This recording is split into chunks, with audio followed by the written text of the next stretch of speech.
I'm really excited about the next panel as well. As you know, as today we've talked quite a bit about prevention, which is what Rotary's really focused on. But why we do what we do is for those amazing people that have gone through and been trafficked, survivors, overcomers, thrivers. Those are the people we work for, and it's so vital.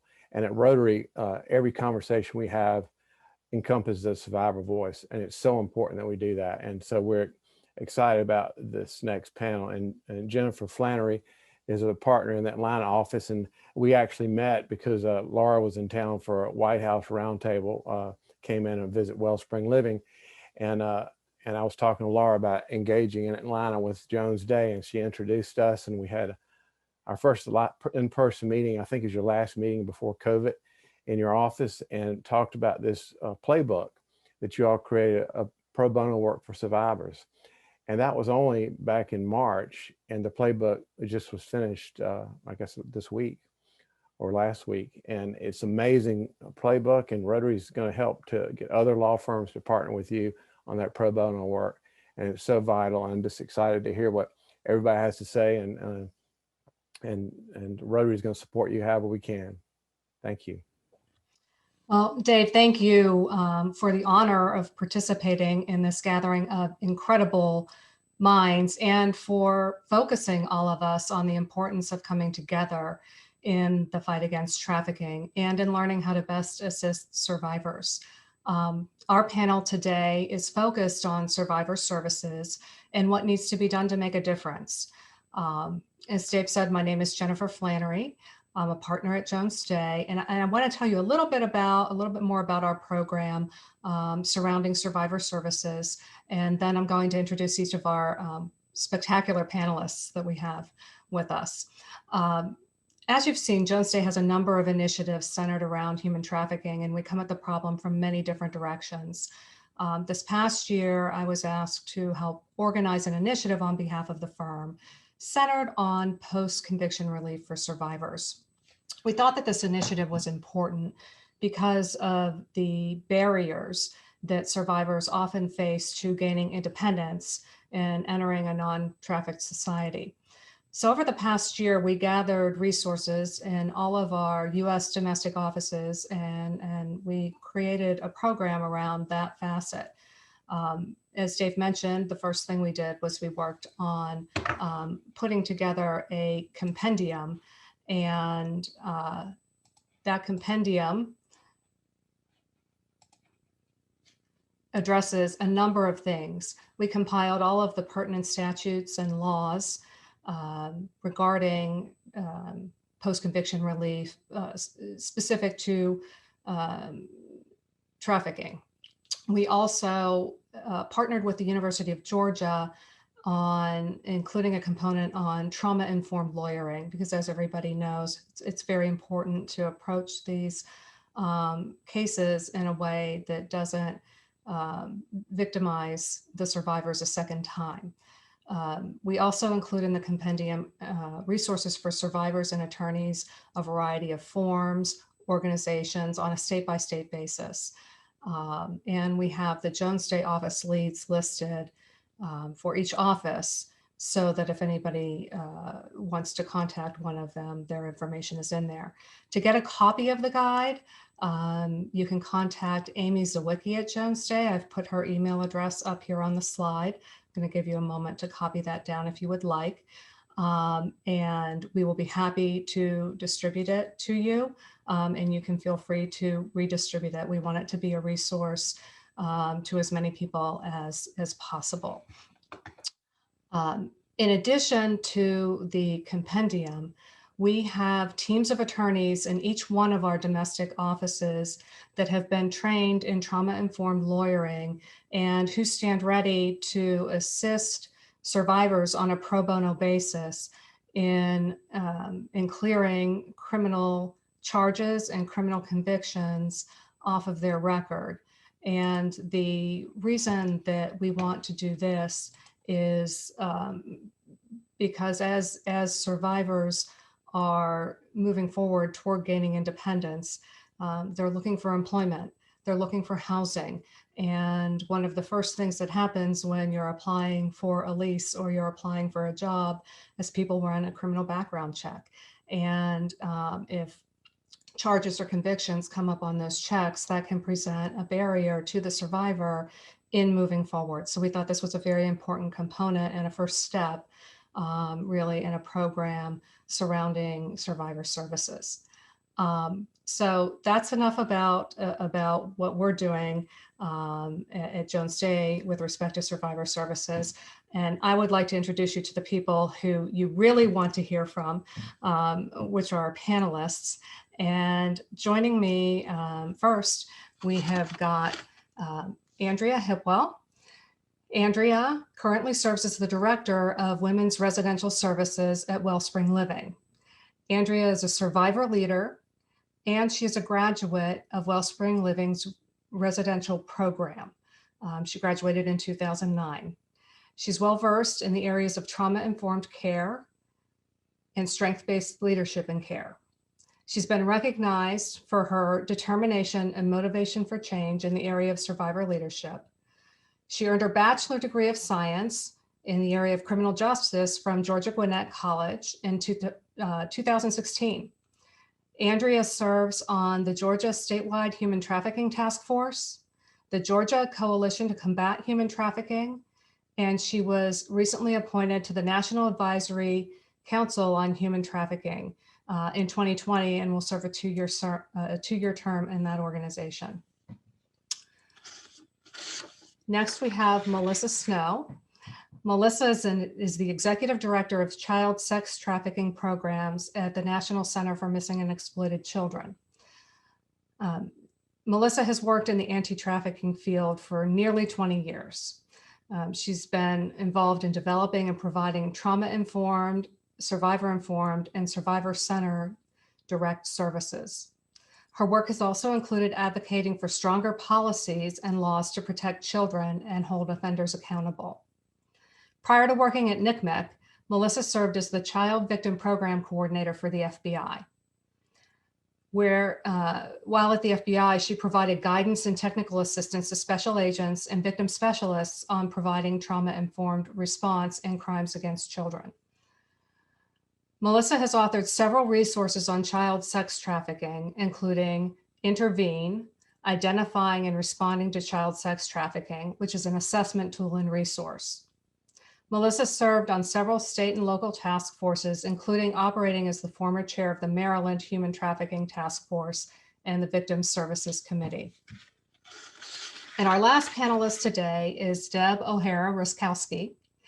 Deb is a critical care nurse by training. She has a BSN and an MBA and a master's in theology with a concentration in bioethics. After working in healthcare in the private sector for more than 30 years, Deb now concentrates in public nonprofit organizations and philanthropy. She works in areas where she can combine her passion for healthcare with business and faith. Deb is currently a delegate and special advisor to the Ambassador on Human Trafficking for the Order of Malta's mission to the United Nations. In that capacity, she focuses on human trafficking and the global refugee crisis. She recently founded Global Strategic Operatives for the Eradication of Human Trafficking, which conducts trainings to healthcare systems on how to identify victims and take appropriate actions. So I'd like you all to join me in welcoming our incredibly talented and knowledgeable panelists. And now you understand why I told you you'd much more want to hear from them than me.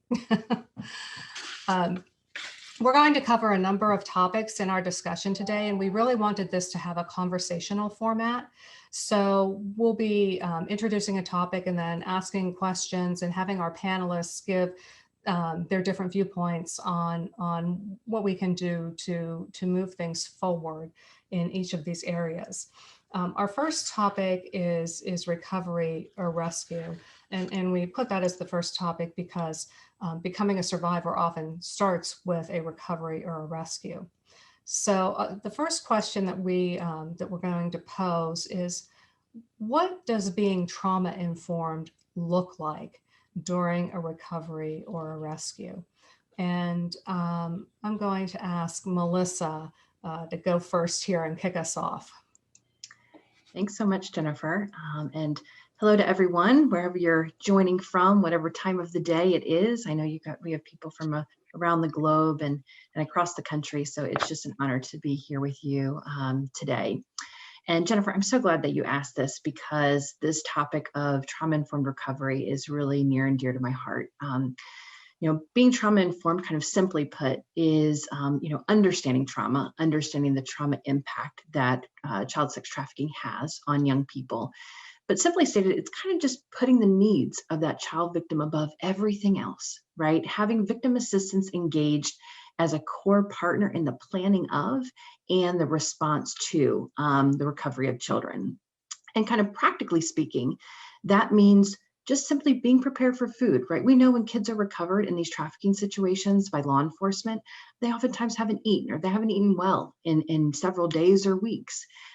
They're obviously wearing clothing that's inappropriate for their age, for their comfort level. And before we jump into lengthy law enforcement interviews, forensic interviews, we want to take care of the basic needs and give humanity and dignity back to these kids first. It's asking, how are you? What can we do for you? Taking care of medical needs before we ask about the trafficker. I've had the honor to be a part of many, many law enforcement recoveries. And in several of my previous roles, that responsibility was to be there as the first victim advocate to engage with young people when they were recovered. And I can tell you that we view recovery as professionals in a very different way than a survivor does. For the child survivor in that moment, they are worried about their safety. They're wondering what's going to happen to them. Are they in trouble? Who's going to take care of their basic needs? While this trafficker has not been doing it in a well way, that person has been providing for their food, their shelter, their clothing, and they wonder kind of who's going to take care of them after this. And that survival mode that they were in was very abruptly disrupted and shattered. So, while law enforcement recovery efforts are absolutely crucial, and honestly, the primary way that child sex trafficking survivors are being taken out of this form of exploitation. And the law enforcement who we work with at NCMEC and I've worked with at the Bureau are exceptional. They're passionate about what they do, and they are second to none in terms of how they approach this. We can always work towards evolving and doing better. And I think one of those things is making sure that we are planning for both the immediate and the long-term needs of survivors, and reducing the potential for re-victimization that can come within that immediate intervention, as well as any long-term ones that come after that. Thanks, Melissa. That's, just such an important thing to put yourself in the shoes of the survivor before diving in on the legal aspects. Deb, could you give us an answer to this question from the perspective of adults? Yeah, thanks so much, Jennifer. And I'd also like to thank Rotary, Dave McCleary and Jones Day, Laura Ellsworth. I'm just honored to be here and be part of this panel. It's really such a great panel and outstanding. So, as you mentioned, global strategic operatives, we target the healthcare sector, and typically are teaching nurses, doctors, social workers, all about how to identify and then take appropriate actions for victims. The reason we targeted, let me just back up for a second, the reason we targeted healthcare is because studies have shown that 88% of all survivors seek out medical care while being trafficked. Could be any reason, it could be a broken bone from beatings, doesn't matter. They all go to the healthcare system. So this is a huge opportunity for healthcare providers to be able to learn how to really identify and take appropriate actions. Part of that training includes trauma-informed care. And how we define it a little bit for adults, it's an approach that assumes that every individual is more likely than not to have a history of trauma. There was a study of ACEs, adverse childhood experiences, and an amazing high percentage of people that have at least one. So we make that assumption. And in a trauma-informed approach, we try to build a connection, build a rapport with the patient, understand what life experience that they've had, and what has happened to them instead of making assumptions or attaching judgments based solely on their presentation. The goal is to get away from what's wrong with you questioning and the use of labels like prostitute or drug addict. Recognizing the signs of trauma and using an approach that offers non-judgmental interest. It's a goal of, as Melissa said, non-re-traumatizing a patient. And this can provide an offer of small, simple steps of resources, like even saying, hey, I know someone down the street that can help on this. I know I've heard someone be able to be very informative and resourceful. That's because we teach the nurses and doctors not to be discouraged because everyone wants to jump in and rescue this person. But that person may or may not be ready for that. And so it may be just planting seeds. So that trauma-informed approach will allow that victim to say, oh, I think I'll go back to that place that offered me some hope. And that's really the key. It's really teaching a clinical paradigm shift. And I say that because in my own experience in the emergency room and ICU, when we used to see, let's say, a prostitute come in, we would call her a prostitute. Now we're trying to teach the clinicians to instead think that, oh my gosh, somebody's could be forcing her to dress like that, or a young man that comes in and looking for drugs, that young man could be being forced to take those drugs. So it's really a change in the clinical paradigm, thinking, and approach. But the goal is always to use non-judgmental perspective that considers what they've experienced and not just what they're doing to cope with it. So I'll leave it at that. Well, and Deb, you touched on one of our next questions, which is how do we better educate people on shifting this perspective? Mm-hmm. How do we get that message out? And I'd like to hear from Andrea and Melissa as to their thoughts on how we can most effectively get that message to the people who need it. Deb talked about healthcare. Obviously, this is a message that needs to go to law enforcement as well. Well, thank you so much for having me. Sorry about that. Thank you so much for having me today. I'm honored, like Melissa and Deb have said, just to be included in the panel. I think the one thing that sticks out to me, and we have kind of a saying around the house and at Wellspring, that it's okay not to be okay. And Deb touched on this, that we as the helpers, we sometimes have a plan for the survivor of how we want to help. And that's not always their plan. So asking, would it be okay if I helped you with this? Or here's some things for me, because most of the women know that I have been through the program. I might approach something and say, something that worked for me, would you mind if I shared it with you? Instead of just saying, this worked for me, so it's going to work for you, right? The same thing is not going to work for everybody. I think another thing that sticks out is that a lot of times, I know for Wellspring, we spend a lot of time and resources in making our homes and our programs very beautiful, and new furniture and new paint, and we think this is going to be a place that the women feel safe. They don't always feel like that. Sometimes I've heard women say, this place is too nice. Can I sit on the couch? And so just understanding that our view of what's nice or what's safe or what's helpful is not always their view. And so, as Melissa and Deb both said, asking a lot of questions, asking permission for a lot of things.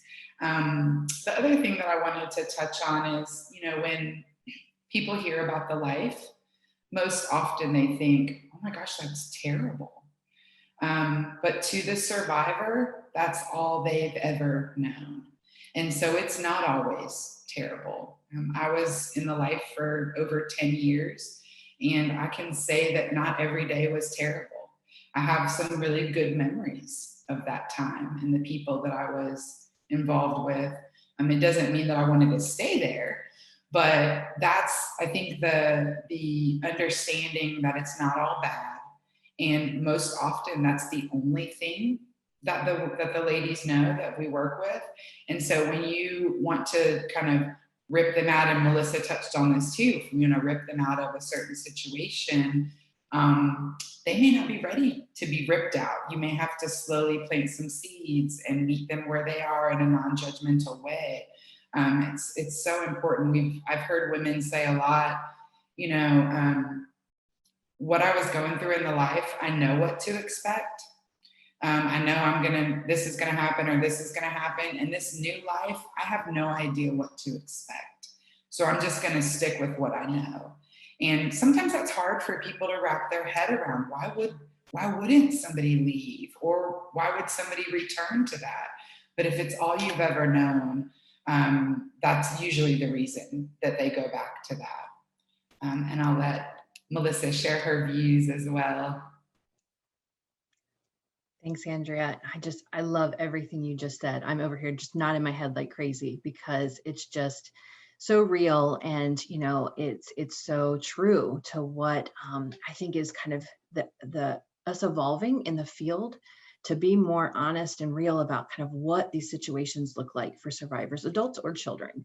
And I think, to add on to that, one of the most confusing aspects of child sex trafficking during recovery, I think for professionals, especially for helping professionals who are there because they want to get this young person or this adult out of this situation, is when we see and hear survivors begin to defend their abuser, or talk about how much they're even in love with their abuser. And it goes along with what you just said about, you know, talking about the good things that happened, right? The good moments, the laughter, the connections.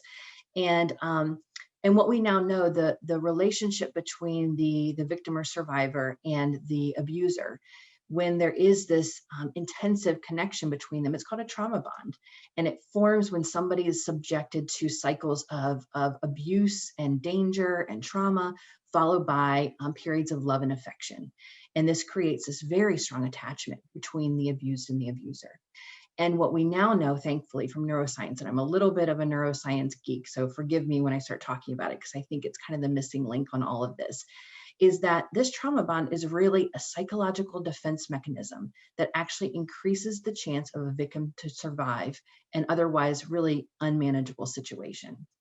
And so when we realize that this trauma bond that's presenting, right, the words that are coming out of their mouth and the behaviors that are happening are actually an indicator of this trauma bond. And if we can train professionals to know what to listen for and to see it for what it is, we can actually shift that perspective to let's meet somebody where they're at in understanding their victimization and where they're at in that moment of how they're describing this relationship, as opposed to immediately saying this person was terrible, talking badly about this person, because all that's going to do is put us as people who are trying to help this person at odds with them. We're immediately throwing up barriers. We're immediately causing them to take a defensive posture, when in that moment we're trying to build some rapport. And I think when we shift that perspective to see that as a means of survival, a protective factor, we can connect with that person more and have more empathy. And just an example of this, you know, this came up, I mean, almost on every law enforcement recovery that I was a part of. This person was in that pre-contemplative state of change, right? Change is hard for all of us. It doesn't matter what we're trying to change. It's hard for all of us. And one of the things the tool that I would always use around this was talking about pros and cons, right? So if somebody was saying to me, I love this person, and, you know, you guys are messing up this relationship, you don't understand. And it's like, all right, well then, you know, tell me about this relationship that you had. Tell me what this person did to make you feel so loved and cared for, and giving them that space to talk about all the good things and truly listening, you know, really understanding where they're at. And then taking the opportunity to say, every relationship has its ups and downs. Can you tell me about some of the things that this person did that maybe didn't make you feel so good? And giving them the space to talk about some of those things as well. And in those moments, again, not pointing out the differences or that there's more, you know, negatives than positives, but in that moment, just slowly showing and allowing them the space to recognize that there are positives and there also were some negatives. And let's say, you should and you deserve to have all the things on this positive list, but you shouldn't have to do this to get there. to get it.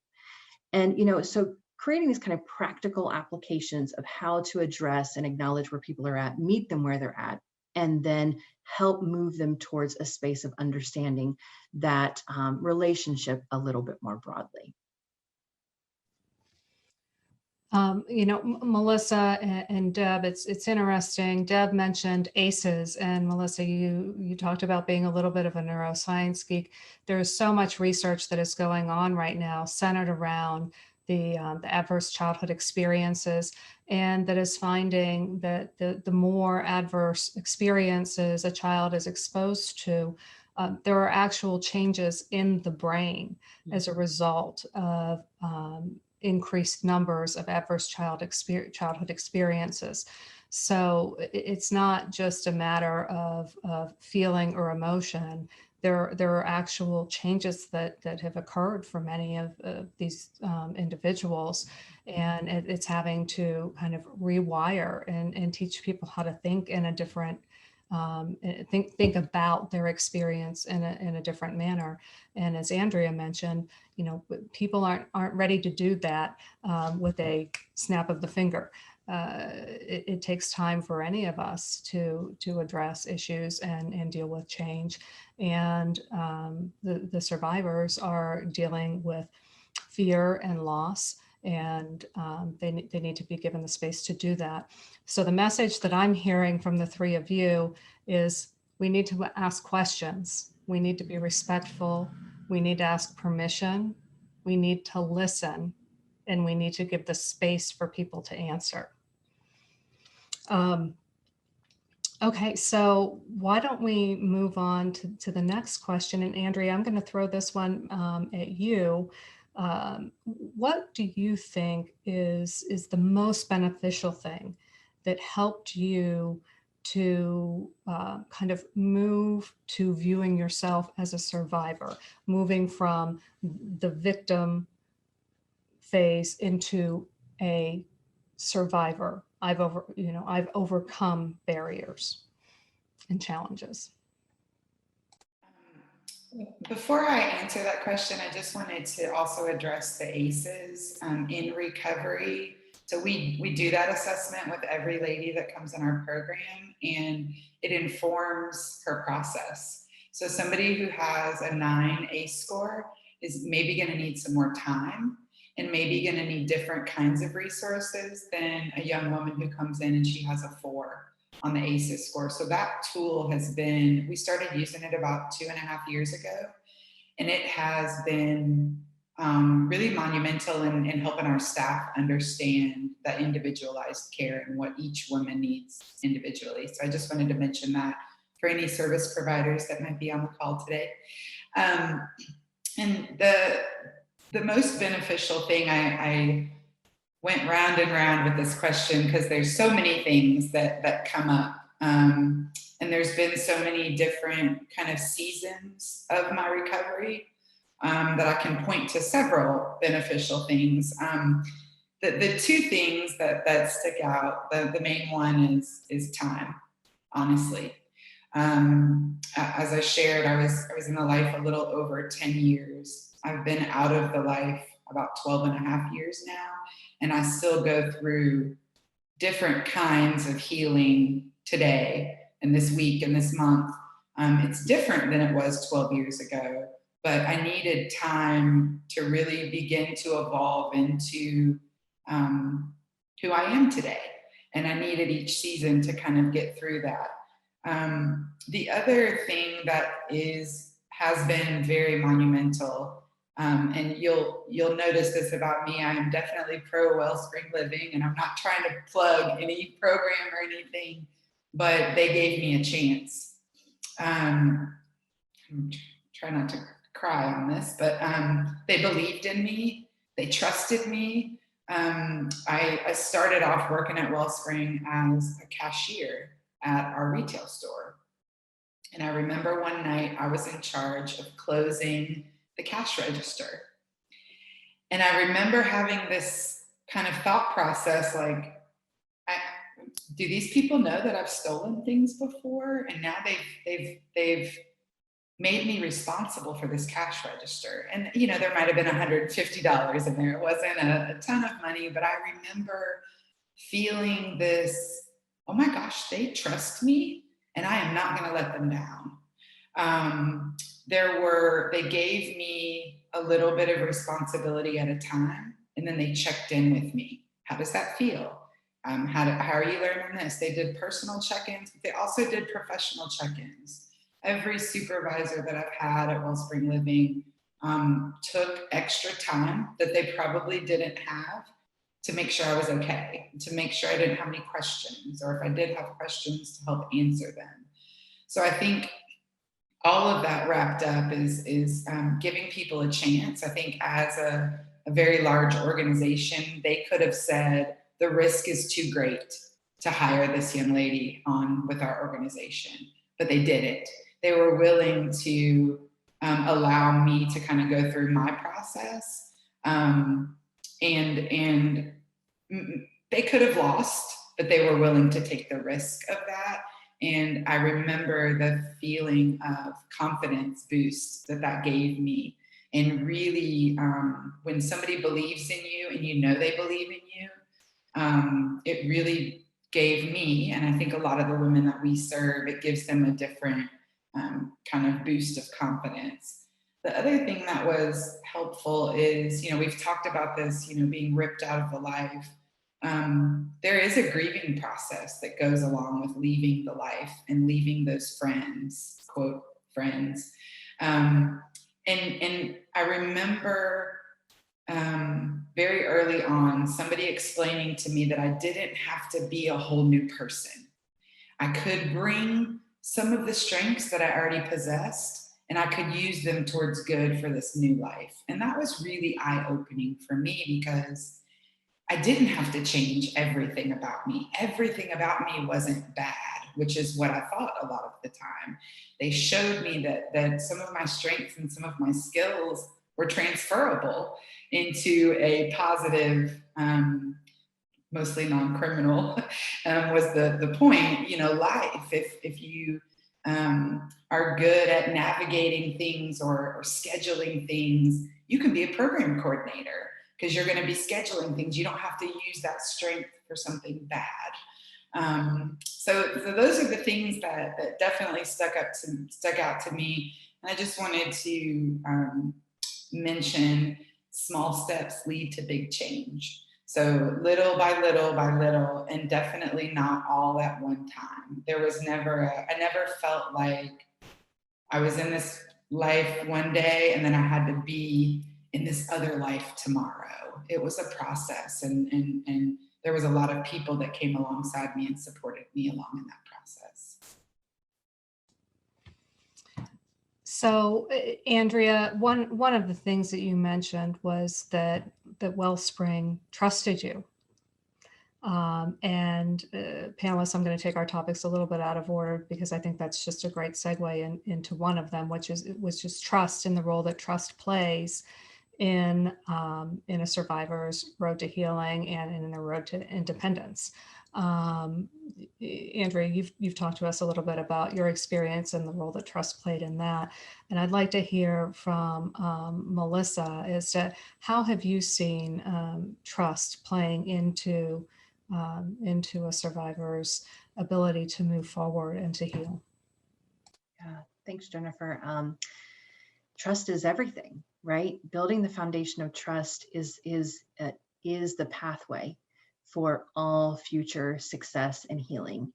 And I think what's important is remembering it's as professionals in this field, as even non-professionals, right? The building of trust and the responsibility of building trust is ours and not theirs.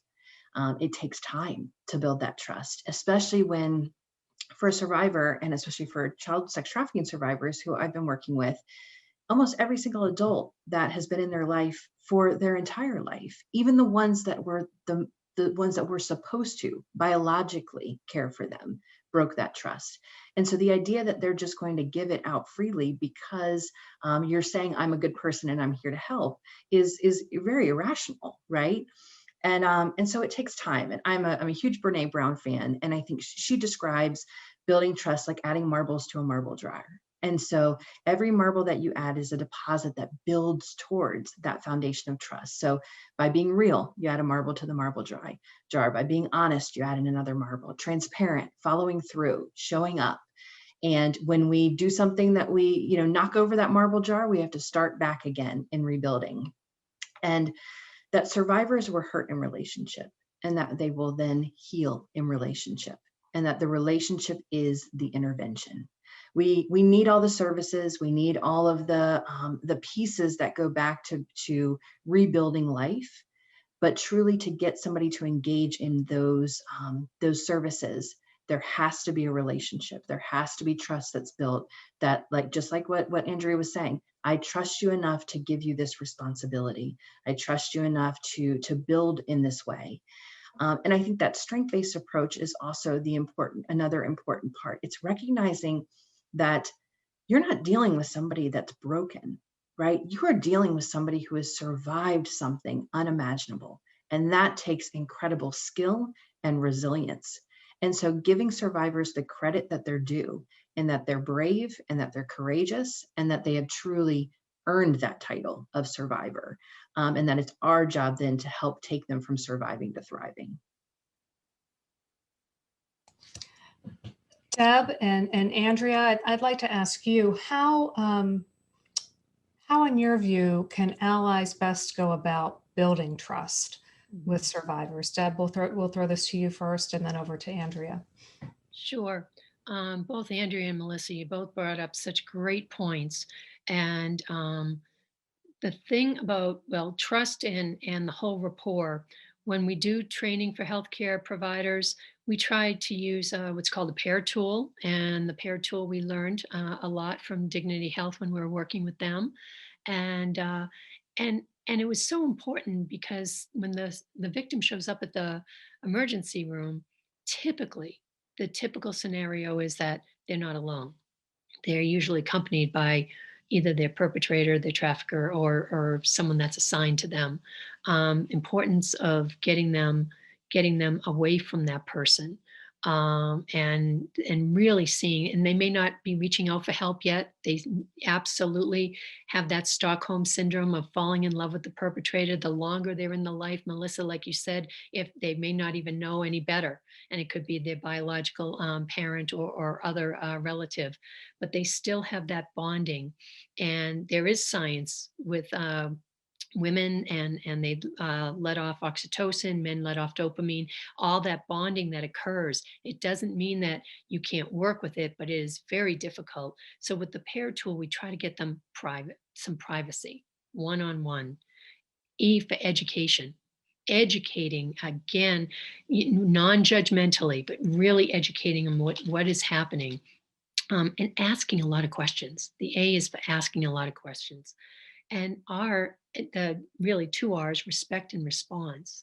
So our training is a survivor-led training. And so that healing that you're talking about, and that trust, we work with a dozen or so survivors who open up and share their story, because it's so incredibly heart-wrenching and touching emotionally, that a lot of the healthcare providers have not heard. And it makes them realize, why we're doing this work.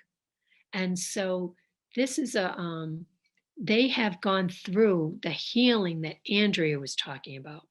And it's layers upon layers, an onion layer. It's a process.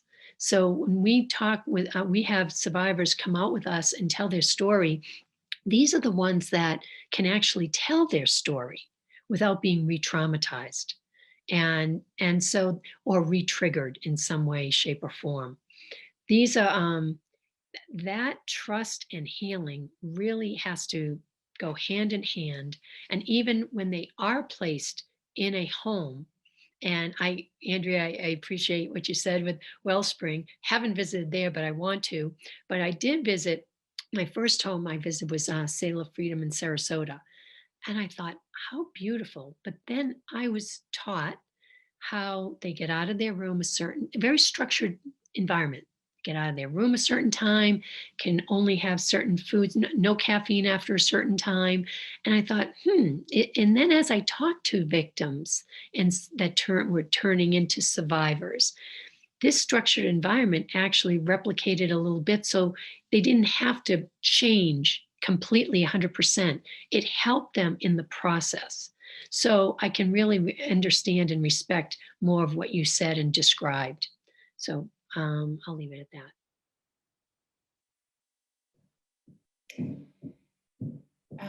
I don't know if I have much to add to this question. I think the main thing that allies can do to build trust is be patient. We all have our own agendas and we all have our own things that we are responsible for and messages we want to get out. And sometimes that gets, our agendas get lost. And Deb mentioned survivors sharing their stories.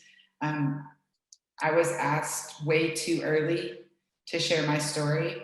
And of course I said yes, because I didn't know how to say no back then.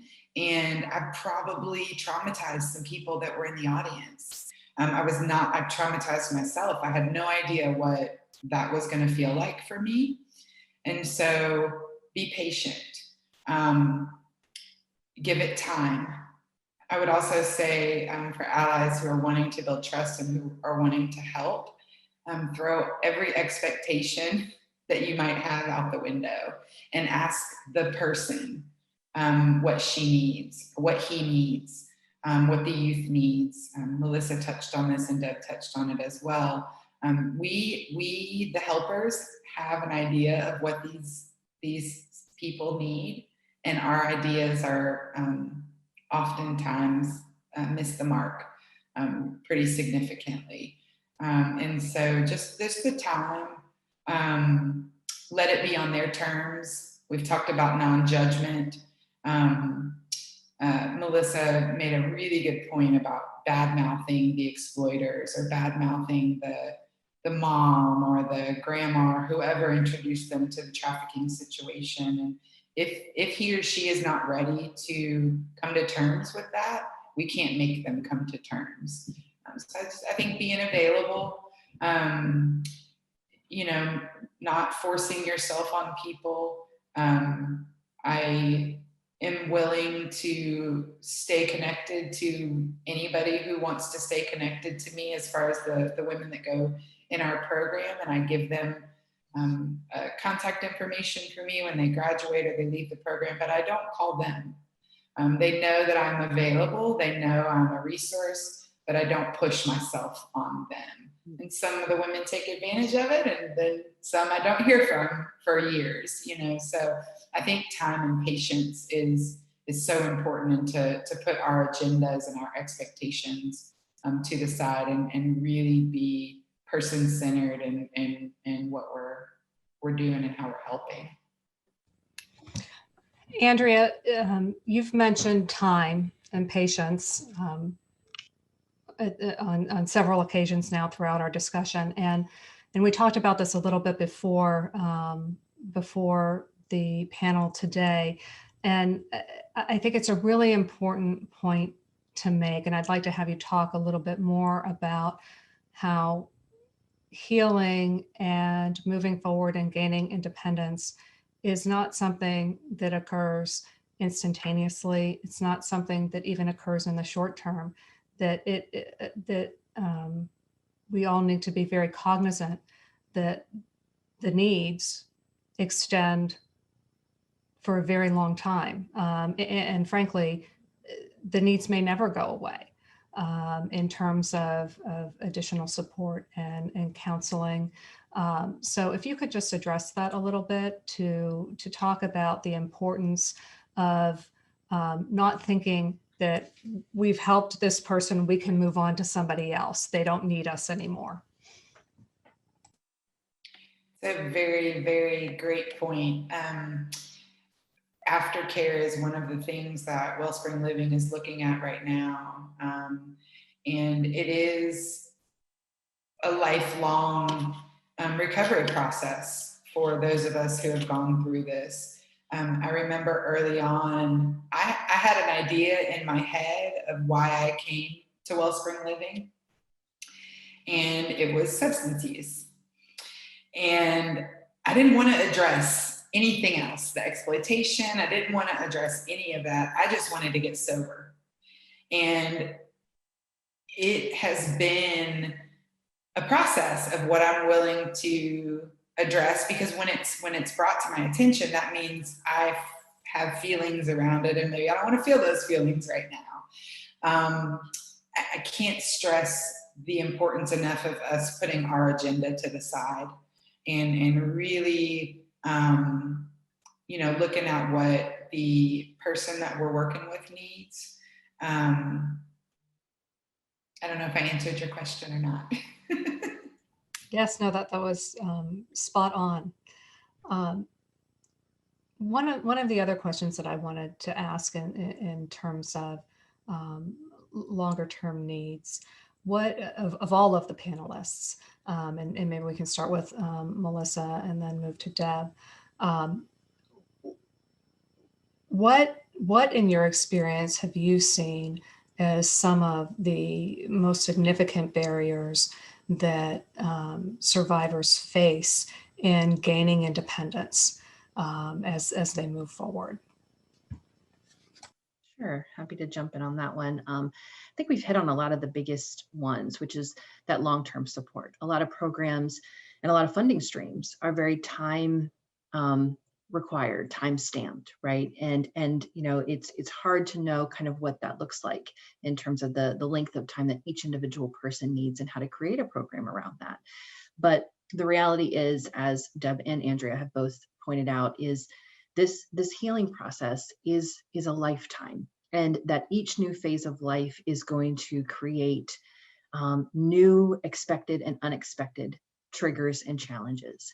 And so having, whether it's like Andrea said, she gives her phone number out and there's an ongoing support system, having that ability to touch base, to touch back in, whether it's within a structured program environment or whether it's just an individual that you know has got your back, understands what your experience has been. And it's not somebody you have to retell your story or catch up to where you're at, right? They're right with you when immediately you've had that trigger, you've had that unexpected challenge come up, and a variety of things are going on in your life, and being able to check back in, because it's those moments where, you know, something happens and you get, you know, you lose your job, you get evicted, you have a new child, where things are going to come up that are going to be incredibly difficult and unexpected, and being able to have some stability and have somebody to help you through those challenges is really, really important.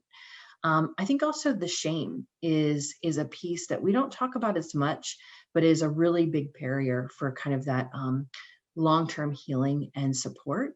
You know, there's that, you know, the internalizing of not just something bad happened to me, but there can be an internalizing of shame of I'm a bad person, right?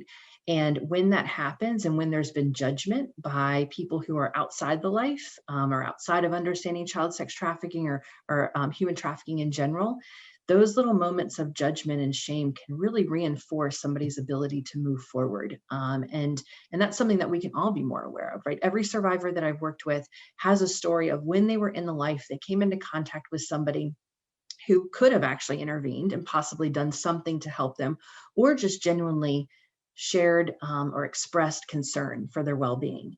And instead, you know, whether this is at a vending machine at a hotel, you know, or checking into a hotel, or walking on the street and people are kind of coming into work as you're leaving the street. And instead of a look of sympathy or empathy, or even somebody offering, can I do something to help you? Are you okay? It's, you know, pulling the kids in a little closer, right? Or turning your eyes away. And those little nonverbal pieces really solidify the shame internally of I don't belong in this life. I don't deserve anything beyond this. And those can really be barriers both for initial exiting, but also just long-term term healing.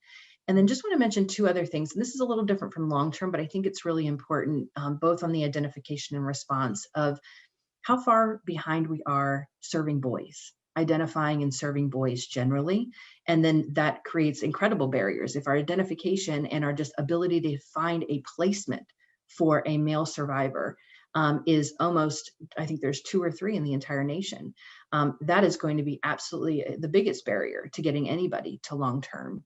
And the same thing with transgender housing and gender, general societal acceptance, right? If somebody does get the help they need and they're trying to move on to independence and moving beyond kind of that initial recovery phase, and they, as a transgender person, can't get access to a job or can't get access to safe housing, that's going to be a huge push factor for them to go back into the life or back into something like Andrea said of, I understand this over here. It may not be good for me, but I understand it. And it's actually a little bit more accepting than trying to push forward in this world that doesn't accept me or even sometimes acknowledge my existence.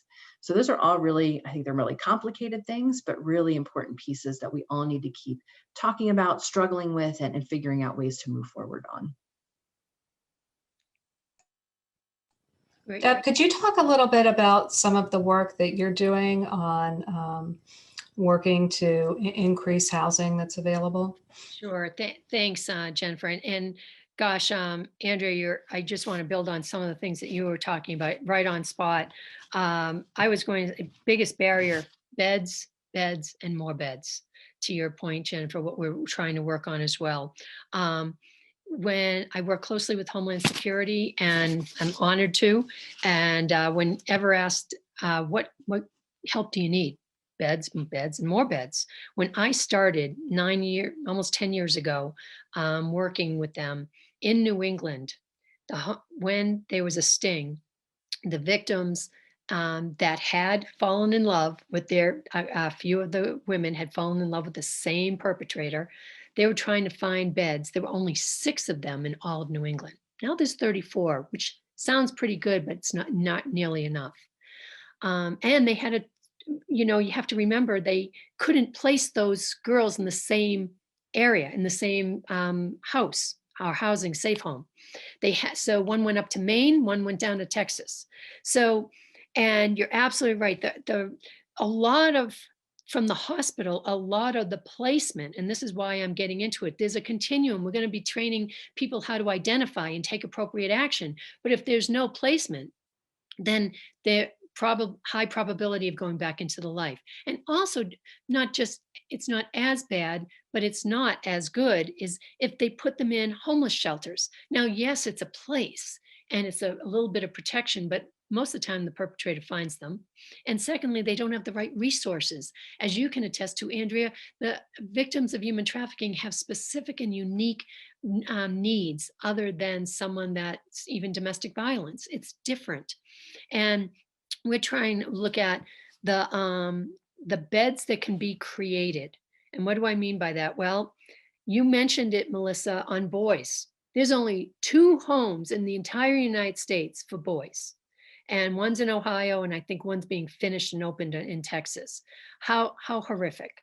And that the young boys are, unfortunately, the mantra is the younger the better, and they're preferred in certain circumstances. It is just very sad. So what we're trying to create are safe homes for women, safe homes for girls, safe homes for men, safe homes for boys, women who are pregnant. So how are we going to get more and more of these? There's a shortage worldwide.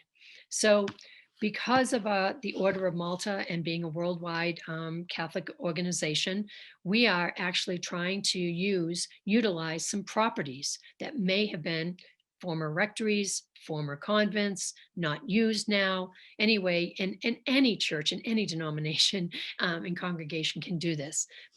And work to renovate those that are willing to be renovated and can do so. But if they are trying to sell it and they need the money, we are working with people that now have a model whereby they will take a revenue generating ministry, such as senior housing, that they get maybe $11,000 a month, and take some and use that building for that, and then take some of the profits to actually build a new safe home. We're in the process of doing that several places, almost a dozen places around the country right now. And we're really excited because this is going to be the partnership that we have with the Homeland Security and FBI. We want to let them know we have a new placement for these people. And so that can be safe. The other model, just to add a little bit to the model, is a couple of them are farms. And so not only are they far away in the rural areas for safety, but now the women and those who are there learn about nutrition, and they eat what they plant, and they're learning a skill set, and they're learning a little bit about better lifestyle. So these are just some of the things we're trying to work. But certainly what Melissa and Andrea were saying, there's long-standing scars. Children have specific needs. They often don't know what they've missed. Their scars could be much deeper and long-standing than the others. And the adults have specific needs, and the sexes too, women and men. You mentioned the transgender, but boys in particular are suffering terribly. And I look forward to when we have more beds to be able to help these people. So we've got just a few minutes left before we move into the Q&A portion of our session. Andrea, I wanted to ask you, in your experience working at Wellspring Living, what have you seen in terms of barriers to employment and housing once people have graduated from the program? Yes, that's a great question. Employment and housing are our two biggest barriers. Wellspring Living has an apprenticeship program that has, before COVID, had been pretty successful, where our staff, we created several different tracks to assist the ladies with, education is first, so they get their GED. The second track is career track, and we help them with resume writing and dress for success. A lot of the ladies that we work with they don't know what business casual, they have no idea what that means. What is appropriate workplace etiquette? How do you answer an email? Little things that I think a lot of us take for granted. And so they're able to go through that track, and then the staff has been able to partner with amazing partners that are willing to give these ladies a chance. And they go into a paid apprenticeship. These organizations that have partnered with us, Delta is a partner, UPS has been a partner, Greenberg Trierg is a fabulous law firm here in Atlanta, Accenture. I mean, these big deals, City of Atlanta, Fulton County government, really big deal employers are willing to work with Wellspring to give the survivors a chance. And so they get that work experience. They can add, I worked at Delta on their resume, or they can add, I worked in the HR department at Fulton County government, to their resume. It gives them experience. It's not free labor. They are paid through the partners that we have.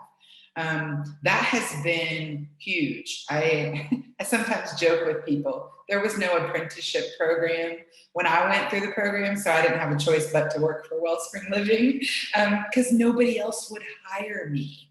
I had a gap in my employment history of over 12 years. And the last place I had worked was a Waffle House. Nobody was willing to hire me. Nobody was going to give me a chance. And so that being able to work with places, and there may be people on the call today that have businesses that they might be willing to have an apprenticeship position and assist somebody. It takes extra time and it takes extra patience, but it's so worth it. I can tell you the survivors that we work with are some of the most creative, resourceful, smart, funny people, and they will bring a different dynamic to any workplace, but they have to have a chance. The other thing regarding housing is, as I mentioned, Wellspring is looking at some aftercare services. We currently have a tiny home village for our graduates, and we're looking into another aftercare program right now. Housing for boys is a definite need. Housing for pregnant women is a definite gap in services. Housing for women that have children is a definite gap in services. We get a lot of calls for women with kids, and they're trying to leave, them and their children are trying to leave the trafficker, but they don't have anywhere to go. And so, you know, we have some non-trafficking specific referrals. There's only a few programs that are serving women alongside their children. That's a big need. And so those are just some ones, and I know we're running out of time, so I'll end there. But those are really important things to think through and think about kind of what can I do? What resources do I already have? Maybe you rent houses. Maybe you'd be willing to let somebody live in your rental house and pay the rent, but maybe you don't do the background check because, you know, the program that she just graduated is willing to speak up for. Maybe they're gonna continue to offer services to her. Little things like that go a long way. And Jennifer, as you mentioned early on, any kind of employment or housing is normally going to come with a background check, and most of the ladies currently can't pass a background check. So any kind of assistance and resources for those things is really important. Thanks, Andrea. So we have a couple of questions in the chat. I'm going to throw a few of them out there in our remaining few minutes here. One of the questions is surrounding whether there is any kind of organized or ongoing support group for survivors for aftercare. You know, people think of Al-Anon, Narcanon, things of that nature. Is there any kind of group currently for survivors that anybody on the panel is aware of?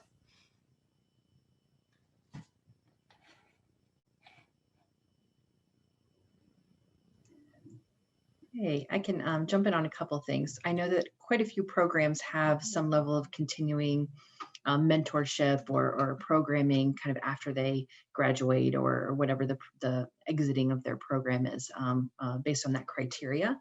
There are also two kind of national survivor networks. There's a national, I think it's actually called the National Survivor Network, and it is, you know, survivors, you know, all different types of survivors, their experience, and it's a little, I don't know that it's as structured of an organization, but it's more of just kind of the ability to kind of connect, talk about different issues.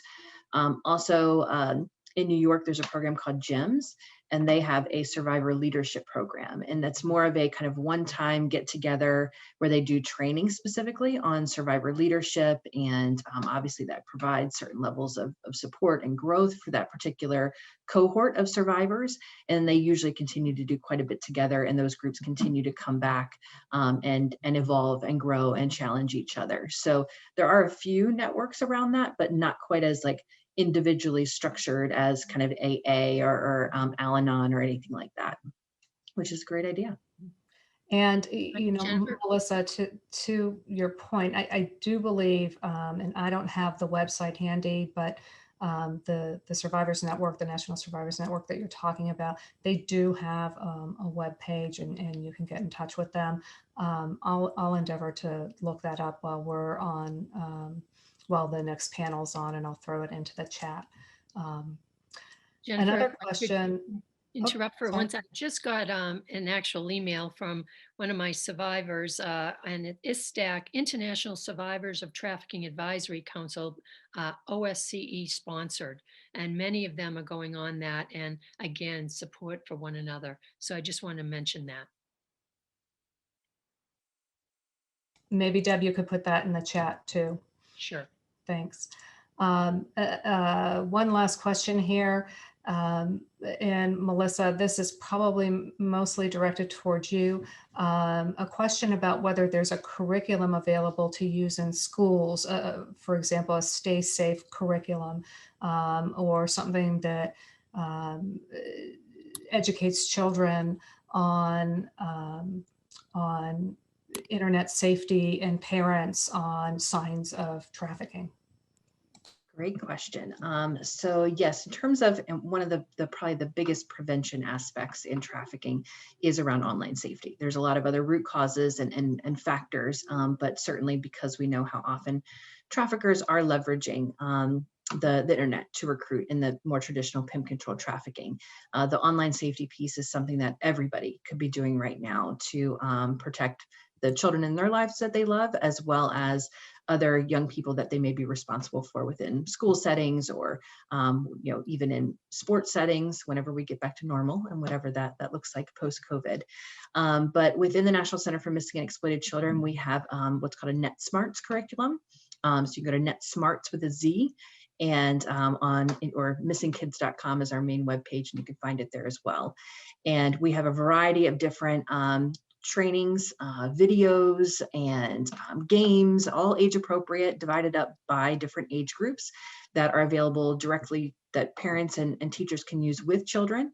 And then there's also resources for parents, resources for teachers on how to provide those trainings, lessons, all of that kind of stuff. So definitely encourage folks to check that out and utilize that to really focus on the prevention aspect of this. Okay. And I told a little white lie. I'm going to do one more question. And Andrea, or really we can respond to this.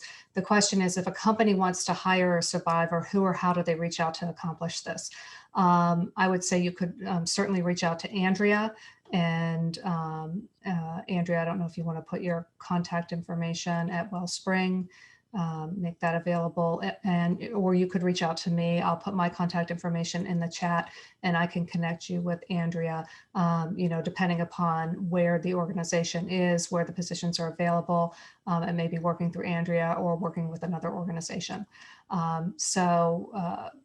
I guess to close out, I want to say a heartfelt thank you to all of our panelists who are just incredible and who do amazing work every day of their lives. And thanks to Rotary and to our audience for, again, giving us this opportunity to come together and bring all of these really brilliant individuals into one place to talk about these important issues.